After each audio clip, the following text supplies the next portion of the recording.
Hey folks, it's the last few days, the final stretch of this insane election cycle, which seems to be about misrepresenting the other side with online adverts and spewing rubbish and fake facts. Conservatives, for example, well, they've been running adverts like this little beauty, which appeared the very same day he said this. We are not looking to do deals with anybody. And this complete misrepresentation about how elections work. You see, if no party gets a majority, then the only way we get a government is by making a coalition between multiple parties. That's literally the way it has to work. So for the Conservatives to be calling it a monstrous thing that Jeremy Corbyn would be considering is even more ridiculous, because they did that very thing in 2010. They were the last party to do this with the Lib Dems. And at a time of such enormous difficulties, our country needed a strong and stable government. Funny that a coalition sounds like a strong and stable thing at the time. Have we heard that before? Then you've got Labour claiming that the Tory government made 20,000 police cuts. Oh wait, that's actually true.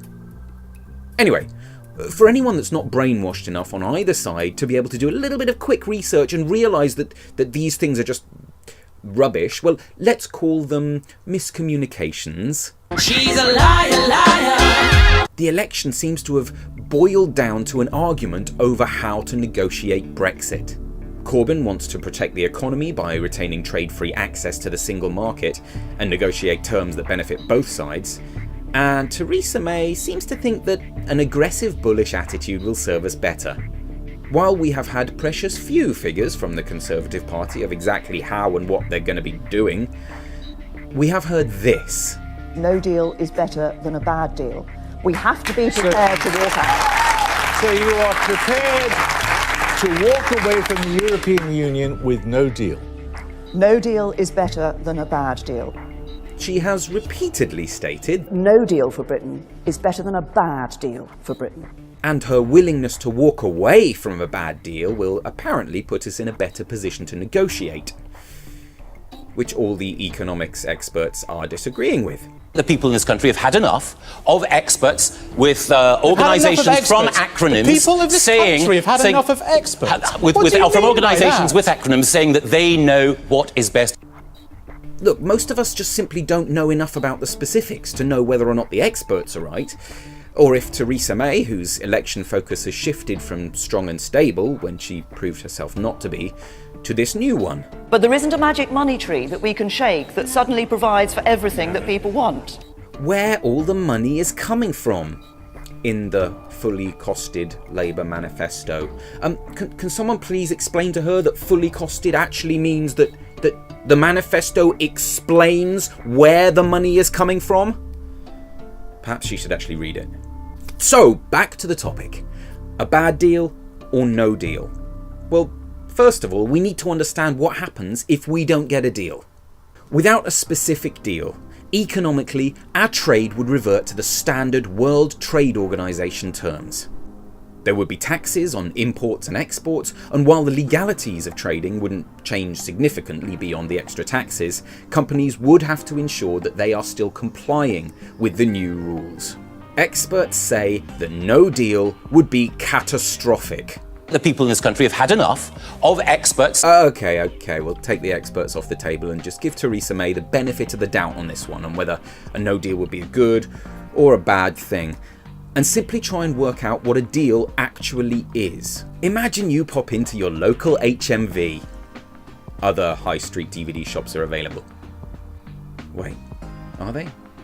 Anyway, you want to buy this lovely copy of Bid for My Life on DVD for a very reasonable £10. But because you're part of the HMV union, you don't pay import taxes on it. So now that £10 DVD, you only pay £8. That's the current situation we're in. But what if you leave the union? At worst, well, you'll have to pay the full £10. That's the no deal situation. But we want to negotiate a better deal.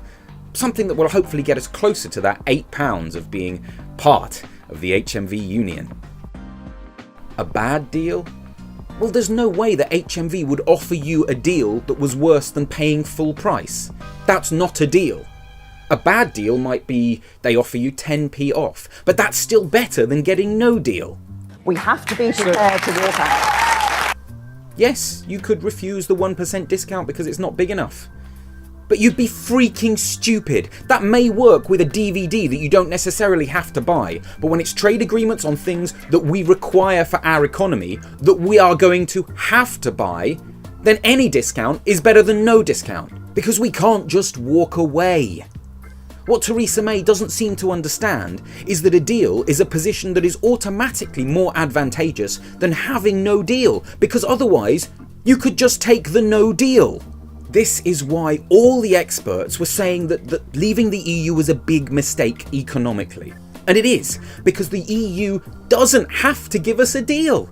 Yes, they need our business in the same way that HMV needs your business as a customer, but it doesn't mean that you can just charge in there demanding discounts and deals and expect that you're going to get them. We will get whatever they decide on, and we need to negotiate this position with a reasonable attitude, rather than a "screw you guys, it's not good enough, I'm walking away."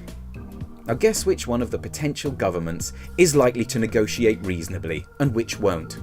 I don't want some angry, defiant woman throwing her toys out of the pram and refusing to turn up to debates and negotiations, muttering, "Their discount isn't enough, I'll teach them by paying full price." Any deal, any discount is better than having no deal and paying full price. Now, I'm not saying we have to accept the first thing that is offered to us, we have to negotiate that reasonably. Now, if only there was a potential leader that understood that. Theresa May says no deal is better than a bad deal. Let's be clear, no deal is in fact a bad deal. It is the worst of all deals. Vote wisely, people.